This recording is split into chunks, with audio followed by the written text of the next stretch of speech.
wabarakatuh.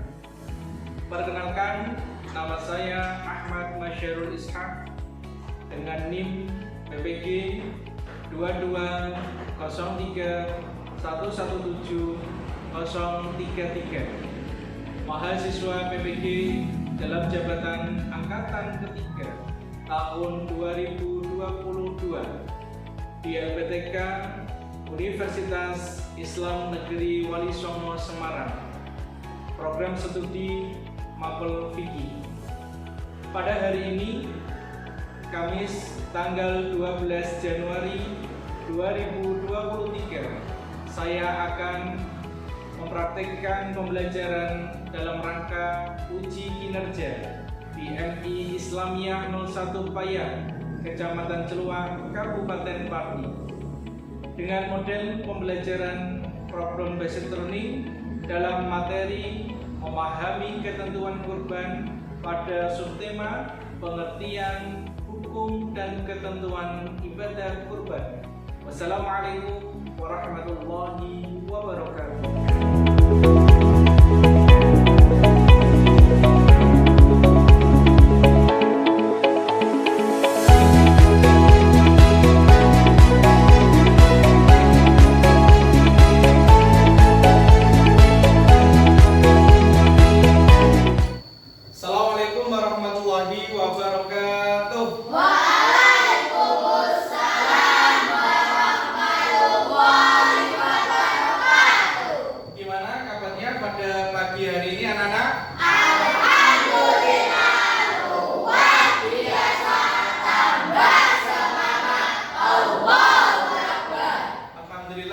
Pada pagi hari ini anak-anak masih diberikan kesehatan oleh Allah Subhanahu wa Ta'ala dan bisa beraktivitas, belajar bersama dengan keadaan sehat walafiat. Sebelum kita masuk pembelajaran, silakan ketua kelas untuk memimpin doa terlebih dahulu. Berdoa mulai.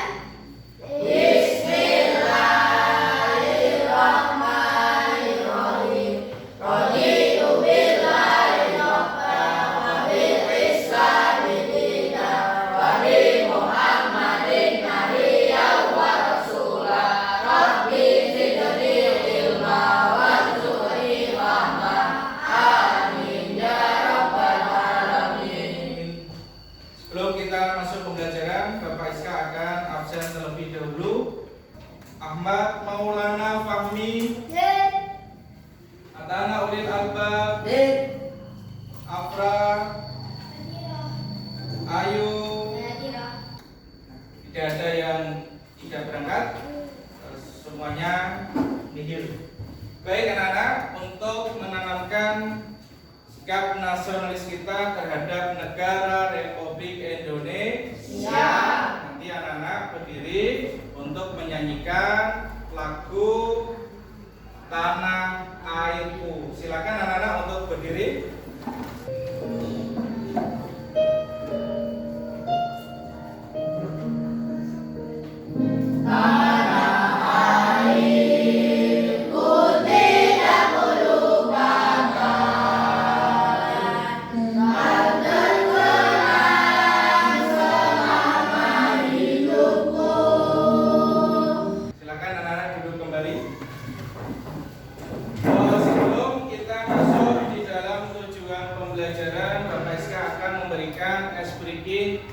Terlebih dahulu supaya nanti anak-anak di dalam belajar lebih semangat lagi dan lebih fokus.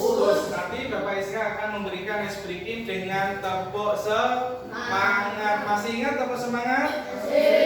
Tepuk semangat.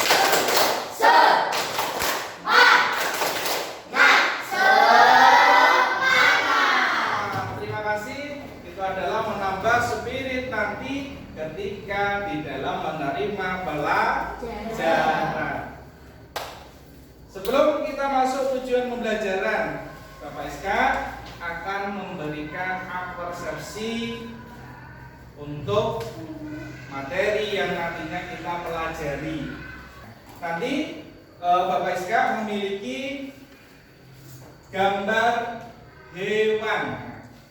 Di sini ada gambar hewan, ada 4 gambar hewan. Gambar apakah ini anak-anak? Kerbau. Nah, kita tempel satu persatu dulu. Yang kedua, ini gambar apa? Kambing. Tadi Iqbal ini gambar kuda, Pak. Betul? Salah. Nah, berarti ini gambar kambing. Kita tempel. Yang ketiga, ini gambar sapi. Sapinya kurus atau gemuk ini? Gemuk. Dan sapi ini makannya apa? Rumput. Gak mungkin sapi ini makannya pizza, ya kan? Yang terakhir, hewan ini hidupnya di mana? Padang pasir. Hewan apakah ini? Unta. Nah, unta ini termasuk hewan kurban. Keempat hewan tersebut pada hari raya Idul Adha biasanya digunakan untuk apa, Mas? Siapa yang ingin menjawab? Kurban. Nah, di dalam kurban, di mana tempat yang digunakan untuk kurban? Berdiri, Mas Hatta. Di masjid, di musola, dan juga bisa di rumah. Di masjid, di musola, dan bisa juga di rumah. Selain di dalam pemotongan tadi hewan kurban yang digunakan boleh sakit atau tidak boleh sakit? Yo, berdiri, Nareva. Nah, hewan kurban tidak cukup umur dan tidak cacat. Kita beri aplaus kepada itu persepsi pada awal pelajaran pagi hari ini.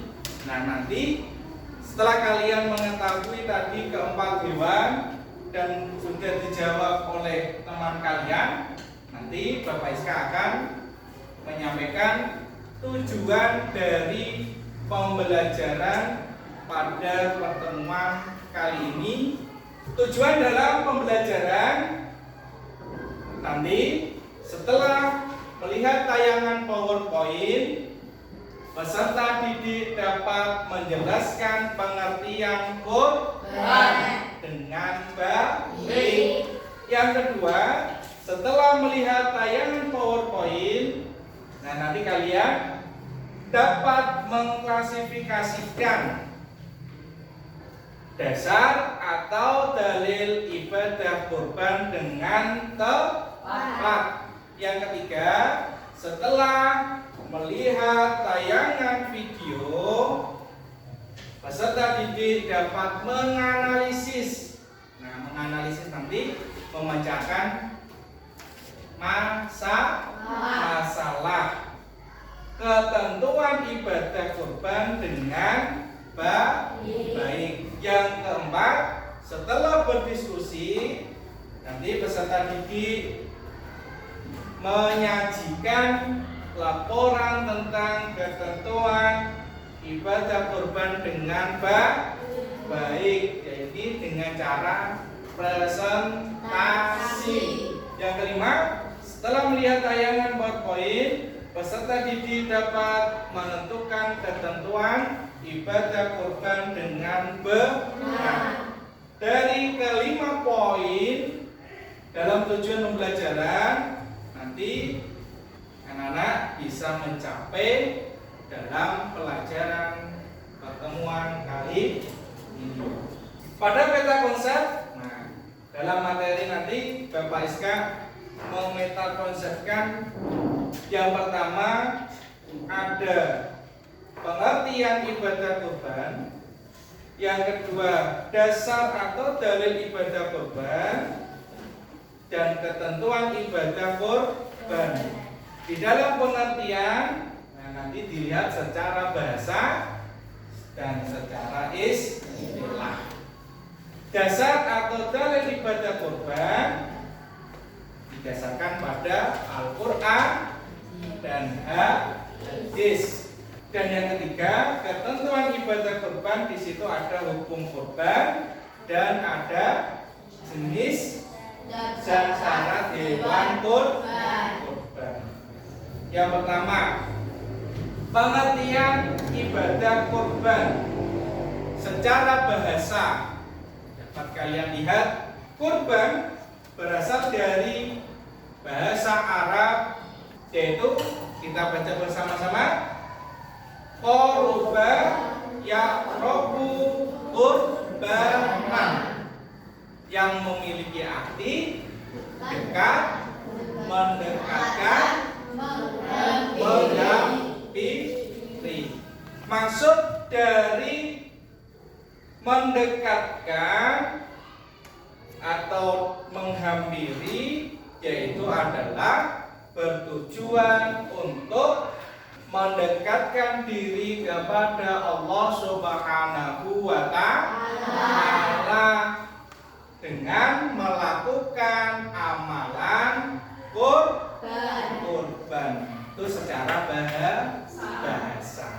Sedangkan secara istilah, kurban adalah beribadah kepada Allah Subhanahu wa Ta'ala, menyembelih hewan tertentu yang telah disyariatkan pada hari raya Idul Adha pada tanggal berapa? 10 Dzulhijjah.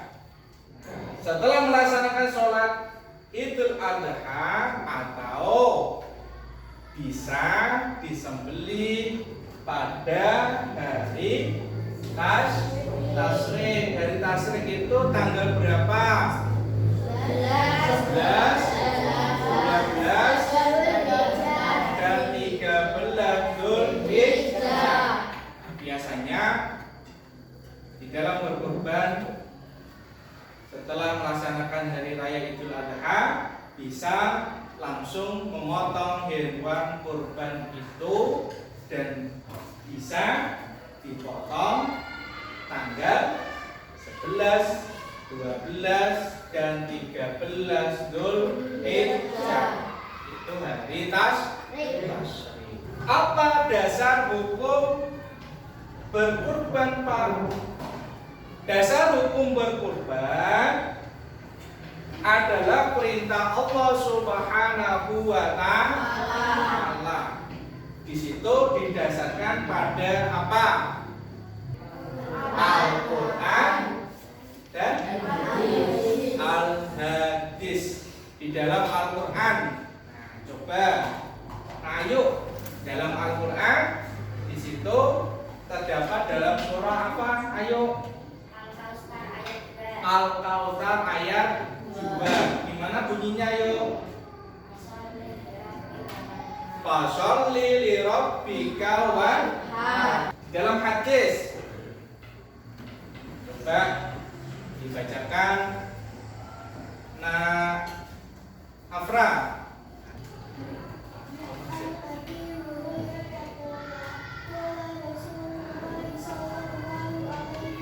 Allahumma sholli. Nah, itu di dalam hadis bahwa dasar hukum berkurban di situ di dalam perintah Allah Subhanahu wa Ta'ala didasarkan pada ayat Al-Quran dan hadis. Ketentuan ibadah kurban. Dalam ketentuan ibadah kurban tadi, bahwa setelah kalian mengetahui hukumnya, ketentuannya, yaitu ada hukum kurban. Dan di dalam hukum kurban, menurut sebagian ulama, berkurban adalah hukumnya sunnah muakkad. Sunnah muakkad itu yang bagaimana? Sunnah yang dianjurkan. Di dalam hadis Nabi, kita baca bersama-sama. Bismillahirrahmanirrahim.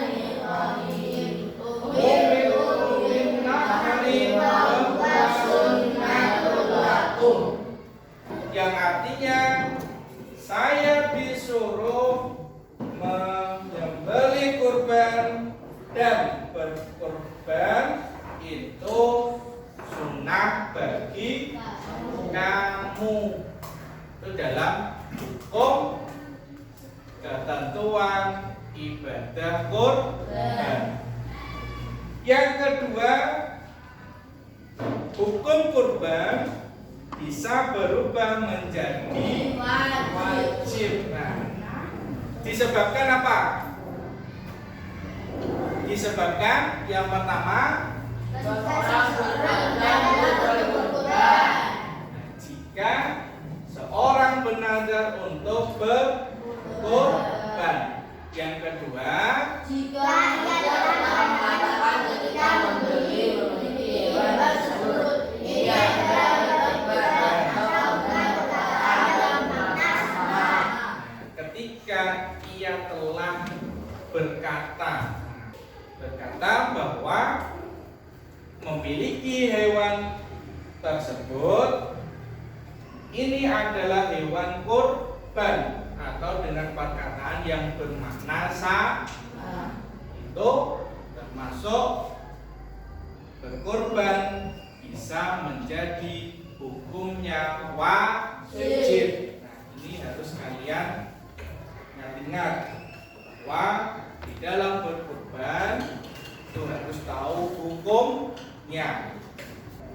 Untuk selanjutnya, jenis dan syarat hewan kurban. Ketika kalian tadi dalam persepsi sudah melihat bentuk dari hewan-hewan, ada hewan sapi, kerbau, terus kambing, unta. Nah, itu harus tahu jenis-jenisnya. Belum tentu hewan yang badannya gemuk itu bisa digunakan untuk kurban. Yang ketiga, umur hewan. Nah, hewan itu memiliki umur, tidak manusia saja. Seumur saya berapa? 17, Pak. Hewan kamu umurnya berapa? 2 tahun, 3 tahun. Itu nanti di dalam umur hewan yang digunakan untuk syarat berkorban. Terus kondisi hewan kurban ini harus diperhatikan. Kenapa? Ketika kalian melihat hewan kurban kok kakinya pincang, boleh nggak digunakan untuk kurban? Tidak, Bu. Boleh. Terus ketika kalian melihat hewan yang matanya hilang satu, ini boleh nggak digunakan untuk kurban? Tidak boleh. Itu tergolong hewan yang cacat.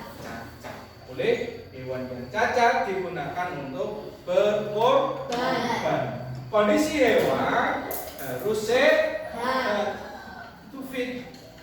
Hewan tersebut dituntun klento air yang kudune ya, sing bisa dipresake. Terus menentukan hewan kurban. Ketika kalian mau berkorban, korban kambing itu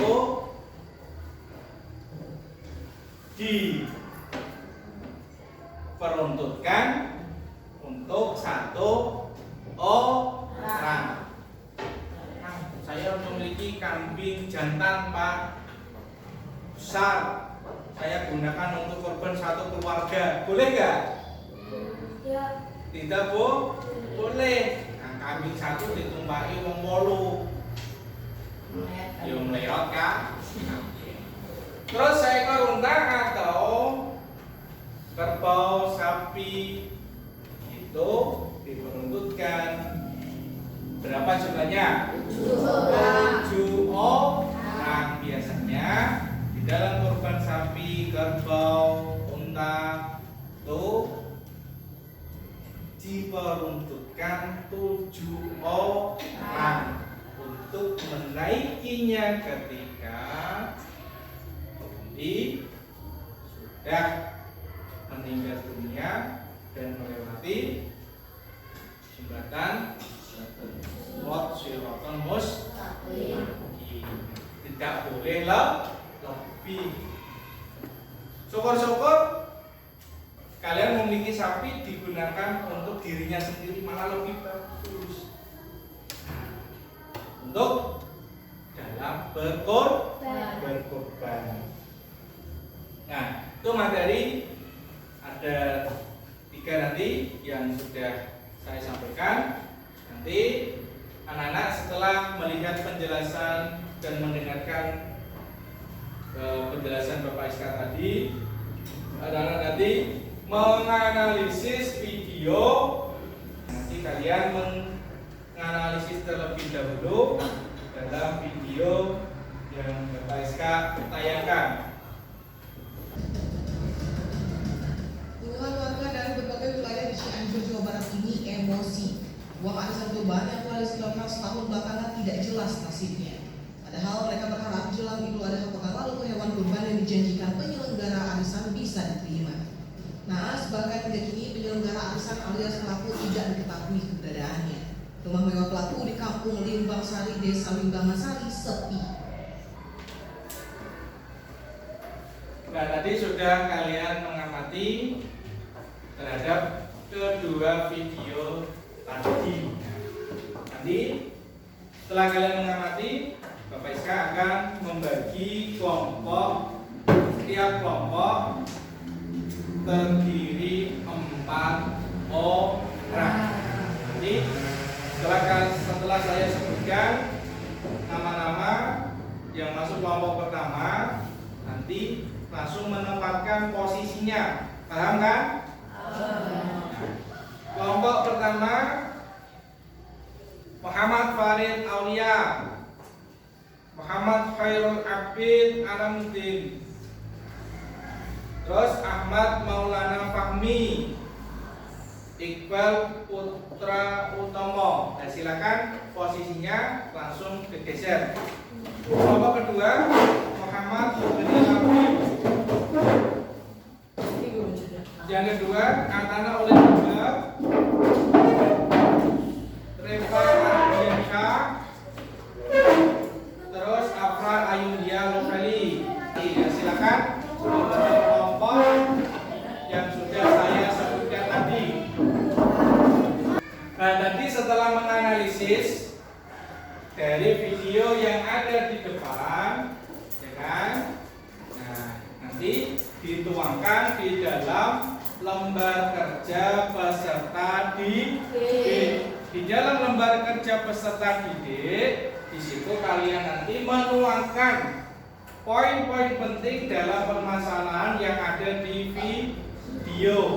Yang kedua, faktor-faktor yang menyebabkan dari permasalahan yang ada di dalam video. Terus yang ketiga, kalian mencari solusi terhadap faktor-faktor yang ada di dalam video. Yang keempat, di lembar LKPD di situ ada simpulan dari solusi atau faktor dan permasalahan dalam video tadi. Nah, nanti LKPD-nya kalian tulis di dalamnya.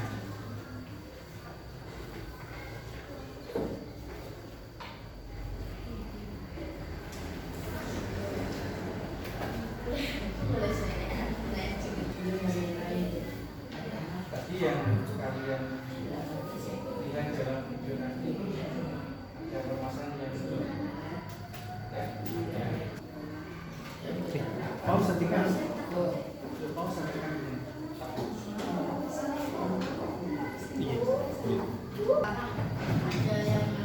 Sudah selesai semua dari permasalahan yang sudah kalian diskusikan? Ya. Nah, kalau sudah selesai, nanti masing-masing kelompok mempresentasikan atau menyajikan di depan kelas untuk menyampaikan hasil dari diskusi. Kelompok yang lain memperhatikan ya. Silakan kelompok pertama untuk maju menyampaikan hasil diskusinya. Assalamualaikum warahmatullahi wabarakatuh. Waalaikumsalam warahmatullahi wabarakatuh. Di sini kami dari kelompok 1 akan mempresentasikan hasil laporan diskusi tentang 5 permasalahan yang ada di dalam video, yaitu keluhan warga tertipu arisan kurban. Sebelum kami mempresentasikan hasil diskusi, perkenalkan kelompok kami. Nama Muhammad Farid Aulia, Muhammad Khairul Abid Alamuddin, Ahmad Maulana Fahmi, Iqbal Putra Umo. 1. Poin-poin penting permasalahan dalam video. Apakah hukum arisan kurban haram karena di video tadi dengan cara menipu, dan hukum asalnya adalah boleh.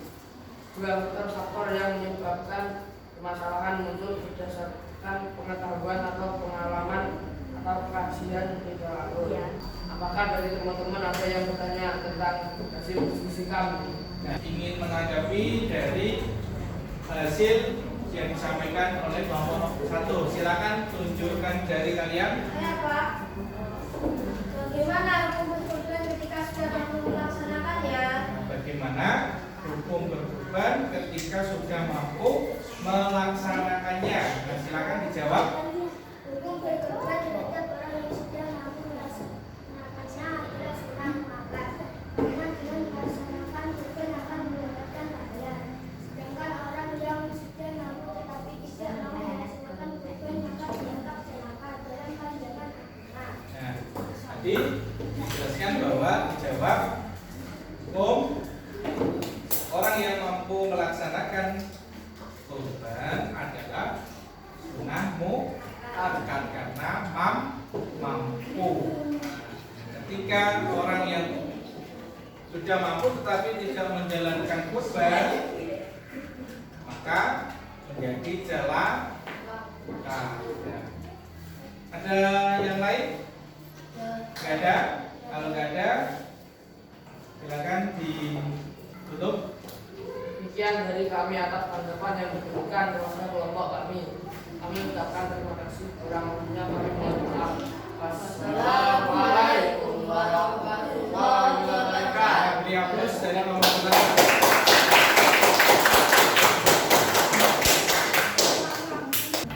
Tadi sudah dipresentasikan oleh masing-masing kelompok, baik dari kelompok 1, kelompok 2, dan kelompok 3, sama kelompok 4. Nah, masing-masing kelompok tadi sudah memberikan tanggapan yang luar biasa untuk menanggapi dari hasil diskusi. Dari materi yang sudah Bapak Ishak sampaikan, mari kita simpulkan bersama-sama. Dari materi tadi ada berapa poin? 3. Yang pertama yaitu pengertian kurban. Pengertian kurban tadi menurut bahasa dan menurut istilah. Nah, menurut bahasa dan istilah, siapa yang mau menyimpulkan? Silakan dicari ya. Menurut bahasa kurban artinya dekat, mendekatkan, menghadiri. 2. Menurut istilah kurban adalah beribadah kepada Allah Subhanahu wa Ta'ala dengan cara menyembelih binatang dengan tujuan mendekatkan diri pada Allah Subhanahu wa Ta'ala. Sebagai ungkapan rasa syukur atas segala nikmat yang telah diberikan Allah Subhanahu wa Ta'ala. Nah, kita beri tepuk tangan kepada disebutkan bahwa yang poin pertama pengertian kurban. Yang kedua di situ tadi ada dasar atau dalil di dalam berkurban. Dalam perintah Allah Subhanahu wa Ta'ala, di situ dalil atau dasarnya berlandaskan apa? Siapa yang mau menyimpulkan untuk poin kedua? Dasar hukum ibadah kurban adalah Al-Quran dan hadis. Dasar hukum dari kurban yang pertama ada Al-Quran. Di dalam Al-Quran terdapat dalam surah Al-Kautsar Al-Kautsar ayat 2. Yang dasar yang kedua itu adalah Al-Hadis. Nah, poin ketiga tadi ada hukum asli kurban. Di situ ada hukum kurban sunnah mu'akkad dan ada hukum kurban wajib. Nah, ketika hukum kurban menjadi wajib itu disebabkan apa? Jika seseorang bernadar untuk berkorban, jika ia telah mengatakan ketika memiliki hewan tersebut, ini adalah hewan kurban atau dengan perkataan yang bermakna sama. Nah, terima kasih atas kesimpulan dari kalian. Kita beri aplaus ya. Sampai anak-anak dalam pertemuan pada kali ini pada materi pengertian dan hukum syarat ibadah kurban. Nah, sebelum Bapak SK akhiri, nanti anak-anak mengerjakan tes sumatif, yaitu ada pilihan ganda. Dalam tes sumatif di sini ada nama, kelas dan nomor absen. Nanti dikerjakan.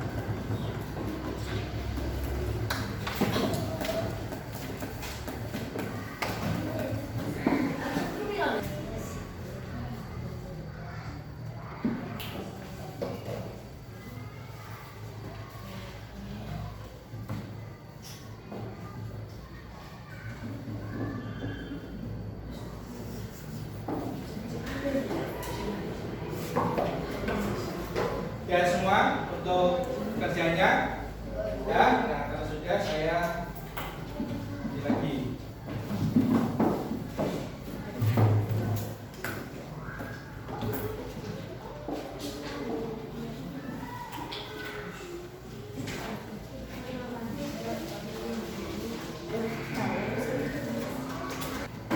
Nah, untuk mengerjakan tes sumatif nanti sudah dikerjakan untuk mengukur pengetahuan kalian terhadap materi pada kali ini. Dalam pembelajaran sebelum Bapak SK tutup, Bapak SK akan memberikan refleksi. Nanti anak-anak menjawab ya. Apakah dari materi yang sudah saya sampaikan tadi sudah cukup jelas? Menyenangkan atau tidak? Cukup gembira? Nah, dari materi yang saya sampaikan bisa bermanfaat untuk kalian dan bisa nanti kalau sudah memiliki penghasilan banyak, kalian bisa belajar untuk melaksanakan kurban, ya kan? Nanti dalam pembelajaran minggu depan ya ada tugas yang harus anak-anak kerjakan, yaitu tugasnya apa? Nah, kalian tulis di bukunya, buku tulis tugasnya. Nanti tugasnya bisa browsing di Google ya. Nah, mencari hewan yang layak untuk dikurbankan. Saya akan mengoreksi hasil dari tugas kalian. Dan dalam pertemuan hari ini kita akhiri dengan bacaan hamdalah. Alhamdulillahirabbil alamin. Sekian dari saya, kurang lebihnya mohon maaf. Assalamualaikum warahmatullahi wabarakatuh.